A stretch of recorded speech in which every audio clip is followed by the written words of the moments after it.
کردار کا ترازو۔ اکثر لوگ سوتے جاگتے مال دولت سونے چاندی کے خواب دیکھتے ہیں اور دولت زیورات ان کی زندگی میں بہت اہمیت رکھتی ہے۔ یہاں تک اہم ہے دولت کے لوگوں کو پرکھنے کا پیمانہ بھی دولت سے کیا جاتا ہے۔ یہ کہانی دو شہزادیوں کی ہے جن کو آج بادشاہ نے کچھ شہزادوں کی تصویریں دی ہیں تاکہ وہ ان میں سے کسی ایک شہزادے کو پسند کریں اور پھر ان کی ملاقات کرائی جائے تاکہ دونوں شہزادیاں اپنا من پسند شریک حیات پا سکیں۔ یہ ہے شہزادی ڈیلریا، یہ مال و دولت اور زیورات کو دیکھ کر انسان کو پرکھتی ہیں، اور یہ ہے شہزادی ایناسٹیزیا جو انسان کے کردار اور سادگی کو دیکھتی ہیں۔ ایناسٹیزیا، میں تو کسی ایسے شہزادے سے شادی کروں گی جو سب سے امیر مملکت کا بادشاہ بننے والا ہوگا، اور تم بتاؤ تم کس سے شادی کرنا چاہو گی؟ ڈیلریا، کیا ہو گیا ہے تم کو؟ صرف مال اور دولت دیکھ کر شادی نہ کر لینا۔ اور شہزادہ گھمنڈی یا بدتمیز ہوا، پھر کیسے ساری زندگی گزارو گی؟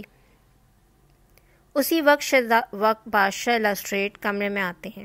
ہماری بیٹیوں نے اپنے لیے کس شہزادے کو پسند کیا؟ اگر کر لیا ہے تو ہم ان شہزادوں کو 5 دن کے لیے محل میں رہنے کی دعوت دینا چاہتے ہیں تاکہ آپ دونوں بھی اچھی طرح تسلی کر لیں۔ جس شخص کو آپ اپنا شریک حیات بنانا چاہتی ہیں وہ آپ کے معیار پر پورا اترتا ہے بھی یا نہیں۔ اور دونوں شہزادیوں کے بتائے ہوئے شہزادوں کو محل میں دعوت دی جاتی ہے۔ شہزادہ آگلس، جس کو شہزادی ڈیلریا نے پسند کیا ہے کیونکہ ان کا تعلق بہت امیر مملکت سے ہے، اور شہزادی ڈیلریا، یہ آپ کے لیے ہیرے اور زمرد کا سیٹ ہے، یہ جو بہت قیمتی اور نایاب ہے۔ یہ تو بہت خوبصورت ہے۔ بہت شکریہ آپ کا، مجھے زیورات اور خاص طور سے قیمتی زیورات کا بہت شوق ہے۔ یہ شہزادہ ولیم ہے جس کو شہزادی ایناسٹیزیا نے پسند کیا ہے۔ میں آپ کو خوش آمدید کہتی ہوں شہزادے ولیم، مجھے بھی آپ سے ملنا بہت اچھا لگ رہا ہے۔ شہزادی ڈیلریا مذاق اڑاتی ہے شہزادے ولیم کا۔ آپ خالی ہاتھی آ گئے؟ کچھ لے کر نہیں آئے ایناسٹیزیا کے لیے؟ جی دراصل مجھے اس بارے میں پتہ نہیں، لیکن اگلی بار میں ان سب باتوں کا خیال رکھوں گا۔ بادشاہ شہزادیوں سے کھانے کی ٹیبل پر ملاقات کرتے ہیں۔ آپ لوگوں کو کھانا کیسا لگا؟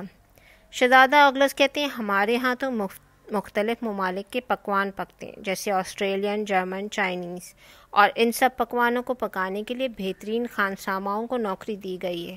یہ عام کھانے کی عادت نہیں ہے مجھے۔ شہزادہ ولیم کہتے ہیں یہ کھانا بالکل بھی سادہ نہیں ہے، اور یہ بہت بہترین اور لذیذ کھانا ہے۔ لذیذ اور بہترین کھانا پکانے کے لیے کہیں باہر سے خانسامہ بلانے کی کیا ضرورت ہے؟ پکانے والے کے ہاتھ میں ذائقہ اور دل میں محبت ہونی چاہیے، کھانا لذیذ ہی بنتا ہے۔ آپ نے بالکل صحیح کہا شہزادے ولیم، میں آپ کی بات سے متفق ہوں۔ دیکھو ایناسٹیزیا، یہ نیکلس کتنا خوبصورت ہے۔ ڈیلریا، پہلے ہی شہزادے آگلس کو اچھی طرح جان لو، پھر اس سے محبت کرنا۔ دیکھا نہیں کھانے کی ٹیبل پر وہ کس طرح اپنی شان کو بیان کر رہے تھے؟ او ایناسٹیزیا، میں تم کو بتا رہی ہوں شہزادہ آگلس کو معلوم ہے کہ ایک لڑکی کا دل کیسے جیتتے ہیں۔ ڈیلریا، پلیز اتنی جلد بازی نہیں کرو آگلس کا انتخاب کرنے میں۔ اگلے کچھ دن بعد دونوں شہزادیاں شہزادوں کے ساتھ وقت گزارتی ہیں۔ شہزادہ ڈیلریا شہزادی آگلس کی دولت سے متاثر ہو رہی ہے، اور شہزادی ایناسٹیزیا شہزادے ولیم کی سادگی اور خودداری سے متاثر ہو رہی ہے۔ آج دونوں شہزادیوں کا کہیں باہر سیر پر جانے کا پروگرام ہے۔ شہزادے آگلس کہتے ہیں میں ان معمولی گھوڑوں کی سواری نہیں کرتا، میرا اپنا قیمتی گھوڑا ہے، میں اس پر ہی سواری کروں گا۔ میرا گھوڑا یورپ سے منگوایا گیا ہے اور بہترین غذا کھاتا ہے، اور ان عام گھوڑوں کی طرح چنے یا گھاس پھوس نہیں۔ شہزادہ ولیم کہتے ہیں یہ گھوڑے بھی بہت قیمتی ہیں اور اچھی نسل سے ہیں، میں تو اس پر ہی سواری کرنے والا ہوں۔ شہزادہ آگلس اپنے گھوڑے پر سوار ہوتے ہیں اور باقی سب محل کے شاہی گھوڑوں پر سواری کرتے ہیں اور سیر کرتے کرتے جنگل میں پہنچ جاتے ہیں جہاں سب سے آگے شہزادے آگلس کا گھوڑا دوڑ رہا ہوتا ہے۔ لیکن ایک مقام آتا ہے جہاں شہزادہ آگلس کا گھوڑا آگے جانے سے انکار کر دیتا ہے، لیکن شہزادے آگلس غصہ کر رہے ہیں۔ کیا ہو گیا ہے تم کو؟ اتنا کھاتے ہو اور پھر بھی رک گئے، آگے کیوں نہیں بڑھ رہے؟ رک جاؤ آگلس، گھوڑا خطرہ محسوس کرتا ہے اور یقیناً آگے کوئی خطرہ ہے جس کی وجہ سے گھوڑا آگے نہیں بڑھ رہا۔ شہزادہ آگلس کسی کی بات نہیں سنتے اور غرور میں گھوڑے کو زبردستی آگے دوڑاتے ہیں، اور اگلے ہی پل شہزادہ آگلس درخت سے الٹا لٹکا ہوتا ہے۔ یہ ایک ویئر ولف کا علاقہ ہے، اور ویئر ولف نے شہزادیوں کو رسیوں سے باندھ دیا ہے تاکہ وہ لوگ ان کے خلاف کوئی کارروائی نہ کر سکیں۔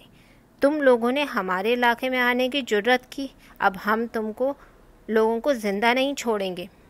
لیکن جنگل ہماری مملکت کا حصہ ہے اور یہ تمہارا کیسے ہو گیا؟ بے وقوف لڑکی، بے شک مملکت تمہاری ہے، لیکن جنگل کا یہ حصہ ویئر ولف کا ہے، یہاں کوئی نہیں آتا، تم لوگ کیوں آئے؟ ہم تم لوگوں کو نقصان پہنچانا نہیں چاہتے اور نہ تمہارے خزانوں سے ہمیں کوئی مطلب ہے، ہمیں جانے دو، تمہیں کوئی کچھ نہیں کہے گا، تم کو جانے دیں تاکہ تم اپنے فوجیوں کو لا کر ہمیں ختم کروا دو۔ شہزادہ اگلس کہتے ہیں دیکھو، مجھے تو تم لوگ جانے دو، میں اس بادشاہت کا حصہ نہیں ہوں، میں تو یہاں مہمان بن کے آیا ہوں، تم ان شہزادیوں کو اپنے پاس رکھ لو۔ بے وقوف انسان، کیا بولے جا رہے ہو؟ یہ شہزادیاں ہماری ذمہ داری ہیں، آپ لوگ مجھے رکھ لیں اور ان سب کو جانے دیں۔ ہاں ٹھیک ہے، تم لوگ اس کو رکھ لو اور ہمیں جانے دو، میں ویئر ولف نہیں بننا چاہتا، پتہ ہے ویئر ولف کاٹ لے تو انسان بھی ویئر ولف بن جاتا ہے۔ آگلس تم ہمارے لیے اور مشکل نہ کھڑی کرو۔ شہزادی انستیزیا چپکے چاقو کی مدد سے اپنی رسی کاٹ لیتی ہے اور شہزادے ولیم کو بھی اشارہ کرتی ہے تاکہ وہ بھی انستیزیا کے دیے ہوئے چاقو کی مدد سے رسیوں سے آزاد ہو جائے۔ شہزادہ آگلس ویئر ولف سے کہتا ہے دیکھو مجھے جانے دو، میں تم لوگوں کی طرف سے بادشاہ کی فوج سے لڑوں گا۔ اور شہزادی انستیزیا رسیوں سے آزاد ہوتے ہی باقی سب کو بھی رسیوں سے آزاد کراتی ہے۔ شہزادہ ولیم شہزادی انستیزیا فوراً ہتھیار سنبھال لیتے ہیں۔ ارے مجھے بھی تو کھولو، تم لوگ میرا کیا قصور ہے؟ تم کو بھی آزاد کرائیں؟ کیوں آخر تم نے ویئر ولف کے ساتھ مل کر ہماری فوج سے لڑنے والے تھے؟ ابھی اپنی حفاظت کے لیے جنگ جاری تھی۔ وہیں بادشاہ الاسٹیٹ اپنی فوج کو لے کر آ جاتے ہیں اور ویئر ولف کو زنجیروں سے جکڑ لیا جاتا ہے۔ بادشاہ الاسٹیٹ کہتے ہیں جنگل میرا ہے، لیکن اگر تم لوگ وعدہ کرو کہ ہمارے لوگوں کو نقصان نہیں پہنچاؤ گے تو اس جنگل کا ایک علاقہ میں تم لوگوں کے لیے مخصوص کر سکتا ہوں۔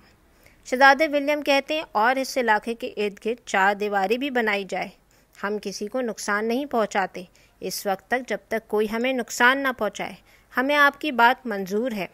محل پہنچتے ہی بادشاہ دونوں شہزادیوں سے شہزادوں کے بارے میں رائے جانتے ہیں۔ شہزادی ڈیلریا کہتی ہے بابا شہزادہ اگلس ایک گھمنڈی انسان ہے جس کے لیے روپیہ پیسہ سب کچھ ہے اور اس کے دل میں محبت نہیں ہے، میں ان سے شادی نہیں کرنا چاہتی۔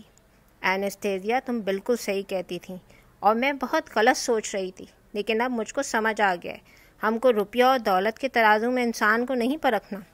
شہزادی انستیزیا اپنے لیے شہزادے ولیم کو پسند کرتی ہیں۔ شہزادہ آگلس اپنے محل روانہ ہو جاتے ہیں اور شہزادی انستیزیا اور شہزادہ ولیم کی شادی ہو جاتی ہے اور دونوں ایک دوسرے کے لیے بہترین شریک حیات ثابت ہوتے ہیں۔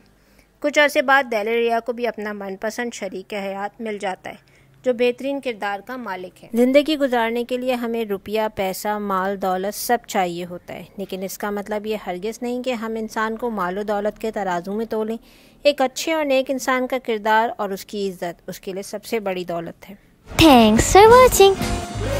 Like, share, subscribe.